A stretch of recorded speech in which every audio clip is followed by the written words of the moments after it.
તો આજે આપણે ડોડાનો સેવડો બનાવવાના છીએ, એમાં ટમેટા નાખવાના છીએ। તો હાલો આપણે શરૂ કરીએ। રાઈ અને જીરું આવી ગયું છે મિત્રો, જોઈ શકો છો તમે। હવે ટમેટા નાખી દીધા છે મિત્રો, જુઓ। હવે ખૂબ સારી રીતે હલાવી લેવાનું છે અને થોડીક વાર એમને રાવા દેવાના છે અને ટમેટા સડી જાય ત્યાં સુધી એમને પાકવા દેવાનું છે। હવે સ્વાદ પ્રમાણે મીઠું નાખી દેવાનું છે અને પાછું એમને હલાવી લેવાનું છે।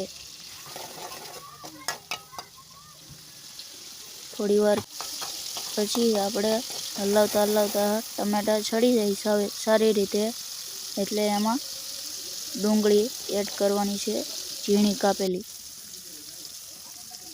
તો જો આપણે ટમેટા સડી ગયા, હવે આ ડુંગળી નાખી દીધી છે, ઝીણી સુધારેલી।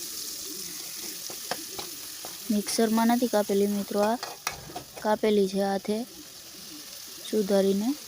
હવે હલાવી દેવાનું છે મિત્રો થોડી વાર અને એમને રાવા દેવાનું છે જ્યાં સુધી ડુંગળી સડી જાય। પછી આપણે હળદર નાખી દેવાની છે એમાં। હવે આને હલાવી લેવાનું છે, ખૂબ સારી રીતે હલાવી લેવાનું છે। જુઓ તમે કલર કેવો બેસી ગયો છે અને હવે આપણે ડુંગળી પાકી જાય ત્યાં સુધી એમને રાવા દેવાનું છે અને પછી એમાં આપણે નાખીશું લાલ મરચું। હવે જો આપણે પાકી ગયું છે, મરચું નાખ્યું છે લસણવાળું।